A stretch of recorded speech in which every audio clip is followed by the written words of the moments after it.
Good morning, students. Welcome to CR International School online study system. Remember, we are discussing lesson number 2, the forms of business organization, and today our topic will be the merits and demerits of a company organization. Remember, we are already starting the company and we discuss the feature of the company.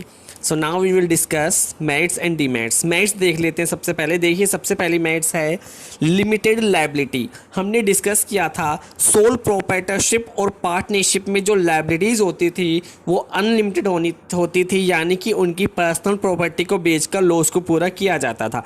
लेकिन company की अगर हम बात करें तो अगर आपने company के शेयर खरीद रखे हैं मान लीजिए 60,000 के, तो कंपनी आपसे 60,000 के रुपए ही ले सकती है, उससे ज़्यादा नहीं दे सकती। यानी कि आपकी लायबिलिटी आपके शेयर्स तक लिमिट है, आपकी कोई पर्सनल प्रॉपर्टीज को नहीं बेचा जा सकता। ठीक है, so the liability of share holder and limited. ठीक है, this encourage the people to make more investment in the company. और लायबिलिटी लिमिट होने के कारण ही लोगों को ज़्यादा से ज़्यादा आकर्षित करती है, मोटिवेट करती है कि वो कंपनी के शेयर परचेस करे और उसमें इन्वेस्ट करे। सेकंड देखिए, शेयर ट्रांसफर फैसिलिटी।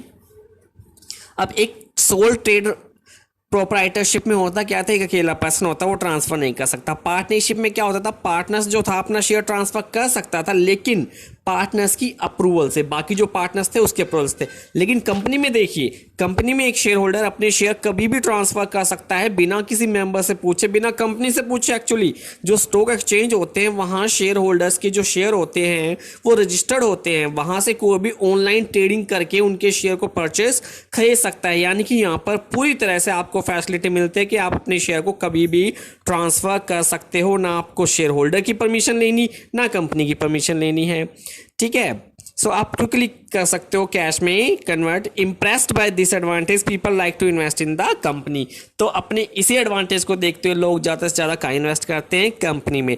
थर्ड है कॉन्टिन्यूटी। कॉन्टिन्यूटी यानी निरंतरता। जो कंपनी है वो लगातार चलती रहती है, शेयर होल्डर आते रहते हैं, जाते रहते हैं, शेयर होल्डर शेयर खरीदते रहते हैं, बेचते रहते हैं। इसे कंपनी के एग्जिस्टेंस पर कोई फर्क नहीं पड़ता। देखिए, there is no effect on its life in case of death of the share holder. अगर कोई शेयर होल्डर की डेथ हो जाए, कंपनी चलती रहेगी।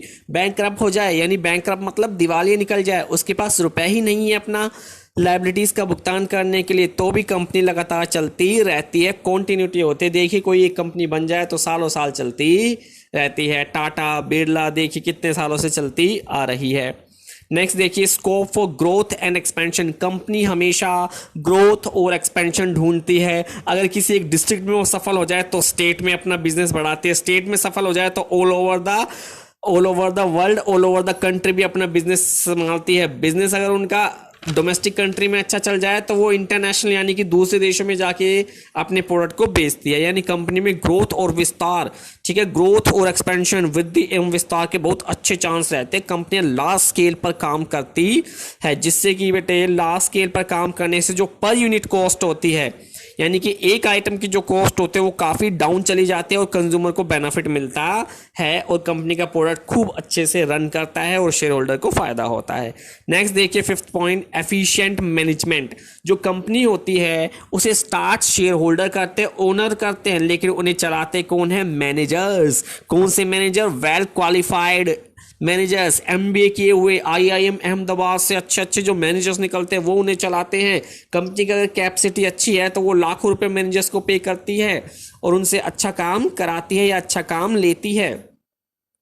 कंपनी में देखिए, हर काम के लिए एक्सपर्ट्स होते हैं। मार्केटिंग एक्सपर्ट अलग होते हैं, फाइनेंशियल एक्सपर्ट अलग होते हैं, ठीक है, एचआर एक्सपर्ट्स अलग होते हैं। तो इसीलिए कंपनी का जो मैनेजमेंट होता है वो काफ़ी एफिशिएंट होता है और एफिशिएंट मैनेजमेंट को बेटे मॉडर्न मैनेजमेंट टेक्निक्स सपोर्ट करती है। नई नई टेक्निक कंपनी अपनाती है जिससे कि उनके मैनेजमेंट को काफ़ी सहारा मिलता है, जो कि सोल प्रोप्राइटरशिप और पार्टनरशिप में अवेलेबल था ही नहीं। तो कंपनी का मैनेजमेंट भी काफ़ी एफिशिएंट होता है क्योंकि वो एक्सपर्ट्स की सर्विसेज लेते हैं, एक्सपर्ट्स को अपॉइंट करते हैं। ठीक है, तो ये थे इसके मेरिट्स। अब देखिए डीमेरिट्स से limitation of a company. First point देखिएगा, डिफिकल्टी इन फॉर्मेशन। तो बेटे कंपनी को स्टार्ट करने में काफ़ी डिफिकल्टीज आती है। क्यों? आपको अलग अलग डॉक्यूमेंट्स जमा कराने पड़ते हैं, आपको रजिस्ट्रार से परमिशन लेनी पड़ती है, कंपनी के लिए मेमोरेंडम और आर्टिकल्स, ये दोनों, ठीक है, ये दोनों डॉक्यूमेंट्स तैयार करने पड़ते हैं। ठीक है, आपको एक फीस भी डिपॉजिट करनी पड़ती है। तो काफ़ी सारी फॉर्मेलिटियां यहाँ पर आपको पूरी करनी पड़ती है। तो कई बार इन फॉर्मेलिटी के डर से ही लोग कंपनी स्टार्ट करने से डरते हैं। सेकंड देखिए, लैक ऑफ सीक्रेसी। सीक्रेट यानी कि गुप्त इंफॉर्मेशन को गुप्त रखना, लेकिन कंपनी में आप अपनी इंफॉर्मेशन को गुप्त रख ही नहीं सकते, क्योंकि कंपनी लॉ के अकॉर्डिंग, कंपनी एक्ट के अकॉर्डिंग आपको अपने अकाउंट्स को, आपका अपने इंफॉर्मेशन को जनरल पब्लिक में पब्लिश करना पड़ता है। आप जब इंफॉर्मेशन पब्लिश करोगे तो आपके कंपेटिटर भी देखेंगे, कंपेटिटर देखेंगे तो उसका फायदा उठाएंगे, ठीक है, जो आपको एडवांटेज मिल रहा था उसे कम कर देंगे। तो इसीलिए, ठीक है, anybody can see these document bye paying a prescription fees. तो कोई भी थोड़ी बहुत फीस देकर आपकी इन डॉक्यूमेंट्स को आसानी से ले सकता है, क्योंकि आपने पब्लिश करा दिए। So in this way nothing can remain a secret. तो कोई भी चीज़ सीक्रेट या गुप्त नहीं रह पाती, ठीक है। जबकि जो सोल प्रोप्राइटरशिप था और पार्टनरशिप था, इसमें जो चीज़ें थी वो गुप्त रहती थी। आगे देखिए, लैक ऑफ मोटिवेशन। मोटिवेशन की कमी, प्रेरणा की कमी, ठीक है। देखिए, in company organisation ownership and management are separate. मैंने बताया आपको कि कंपनी को शुरू कौन करते हैं, शेयर होल्डर या इन्वेस्टर शुरू करते हैं, लेकिन कंपनी को चलाते कौन है, मैनेजर्स, ठीक है, मैनेजर्स। तो मैनेजर को कई बार लगता है कि हम कितना ही अच्छा काम क्यों ना कर ले, हमें तो सैलरी मिलनी है, सारा प्रॉफिट तो किसके पास जाना है, ओनर के पास जाना है। तो इसलिए उनके पास समटाइम मोटिवेशन की कमी होती है, जिससे वो प्रॉपर मैनेजमेंट नहीं करते। जो शेयर होल्डर होते हैं वो आपस में ही कुछ शेयर होल्डर को चुनते हैं, जो डायरेक्टर कहलाते हैं, जो डायरेक्शन करते हैं। वो डायरेक्टर ही मैनेजर्स को अपॉइंट करते हैं, सैलरीड पीपल को एम्प्लॉय करते हैं। सैलरी पीपल काम कर रहा है, कितना ही अच्छा काम क्यों ना कर ले, कितना ही अच्छा काम क्यों ना कर ले, उन्हें मिलनी सैलरी है। इसीलिए कई बार उनकी जो मोटिवेशन होती है वो काफ़ी कम हो जाती है, एंथुसिज्म कम हो जाता है, उत्साह कम हो जाता है। जबकि जो सोल प्रोप्राइटरशिप थी और पार्टनरशिप थी, उसमें सारा जो प्रॉफिट है वो उन्हीं का होता है। सोल प्रोप्राइटरशिप में अकेले पर्सन का और उसमें पार्टनर्स का, तो वहाँ बहुत हाई मोटिवेशन होती है, जो कंपनी में नहीं हो पाती, ठीक है। तो इसीलिए यहाँ थोड़ी मोटिवेशन की कमी होती है एम्प्लॉयज़ में। आगे देखिए, fourth point, excessive government control. जो गवर्नमेंट है वो बहुत ज़्यादा दखलंदाजी करती है कंपनी ऑर्गेनाइजेशन में। क्यों भाई? क्योंकि गवर्नमेंट को आपसे टैक्स लेना है, आप जो भी कमाओगे उसका 25% टैक्स गवर्नमेंट जाएगी। कंपनी ने 100 रुपये कमाए, 25 जाएंगी किसके पास? गवर्नमेंट के पास। तो इसीलिए कंपनी कई बार क्या करते हैं, अपने अकाउंट्स में घोटाले करने की कोशिश करते हैं। तो इसीलिए गवर्नमेंट बार बार उनके अकाउंट्स को चेक करती रहती है, उनका ऑडिट कराती रहती है, अपने इनकम टैक्स ऑफिसर को भेजती रहती है, ठीक है, अपनी सीबीआई ब्रांच को भेजती रहती है, ताकि कंपनी के अकाउंट्स को लगातार चेक करता रहे, कहीं कंपनी में कोई घोटाले वगैरह तो नहीं चल रहे हैं।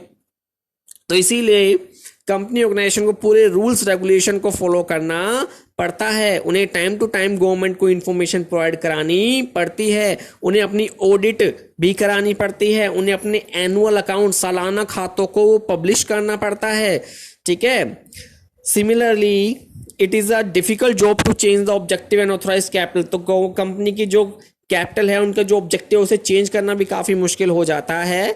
सो all this reduce the efficiency as well as flexibility in the company. तो इसीलिए कंपनी की जो एफिशिएंसी, कुशलता होती है, उसमें थोड़ी कमी आ जाती है, ठीक है। Legal experts got to be appointed. Legal experts company को अपॉइंट करने पड़ते हैं, फिर उन्हें काफ़ी हाई फीस पे करनी पड़ती है, ठीक है। तो ये भी एक कंपनी की कमी है कि भाई वहाँ गवर्नमेंट की दखलंदाजी बहुत ज़्यादा होती है, जिसके कारण कंपनी ग्रो नहीं हो पाती।